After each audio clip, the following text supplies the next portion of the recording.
Welcome to Mike&Jytte. Today we're going to tell you about something that happened in our life many years ago. It's actually a long time ago, but we still remember it very clearly. We call it the chicken crisis, and there was a lot of learning in it for both of us. So, you remember it? Oh, yes. An ordinary day in our little house here. You had made dinner for me, a very nice dinner, chicken and some kind of vegetables.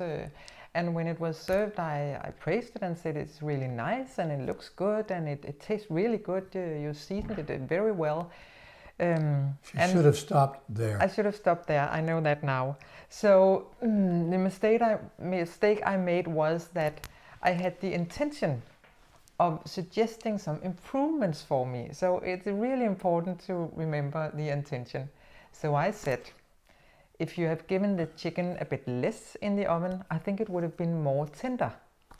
Meaning my chicken wasn't good enough or my chicken was tough, which was a direct criticism and which negated all the praise before.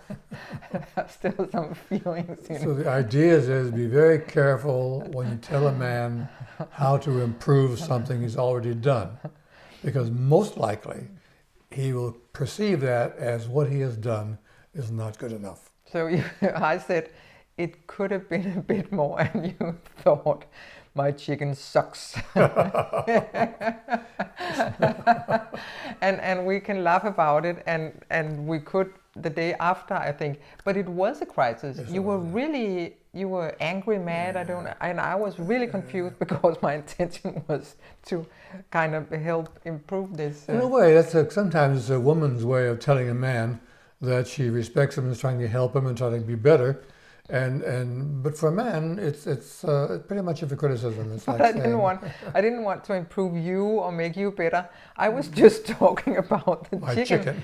And for me, it would be natural if I make a dish, I'll taste it and I'll say, this is good and this is good. Oh, maybe there should have been some more parsley in it, or I could have done this. So for me, it's kind of natural to evaluate what I made. But you often perceive it as I'm devaluating my dish. I think, but that's not the point. I'm just evaluating myself to see, can I change something here? One of the most important things for men is approval and acceptance. And anything that threatens that becomes a threat or becomes a criticism. And if you're going to help a man become better at something, then it's better to do it in a joint, let's evaluate this together kind of thing. It's very difficult, actually, because men are delicate people about that, at any rate. So. But could I? What in that situation? Could I have said to you, "Do you want some feedback?" No, it doesn't sound. It doesn't sound good. The last thing you want is feedback. Just tell me how clever I am. Right? But when would you like to know that the chicken could have been more tender? I think afterwards we could talk about the chicken after dinner at some other time, 3 days later, whatever. But when you're in the process of something, like if you're in a business meeting, for example, and you tell the man, your counterpart, that what he said wasn't adequate enough or wasn't good enough, he loses face because he takes that as criticism. And all of a sudden you have a problem because he doesn't perceive that as positive or as a positive intention to help. He sees it as fact, as a criticism. So telling men how to be better is a bit of a difficult situation. I'm not so sure I know the best formula for that myself, but it certainly is not at a particular time he's doing something. If you want to evaluate, sometimes you can go in and have to say, okay, at a later date, what do we think was good about this dinner or this situation, or what could we have done better in the situation? And there it's a joint evaluation. It's not you evaluating him or the difference. Yeah, so if you say, what could we have done better for this, it would be. Yeah. And here, I realized very fast that I was doing something really wrong. But when I think about all these business situations where I have suggested improvements for male colleagues or male managers, my God, they must have hated me, but nobody told me. So it's a very delicate situation, nice and it makes him a bit hysterical. But men are quite delicate about that, especially if those things are happening in front of other people.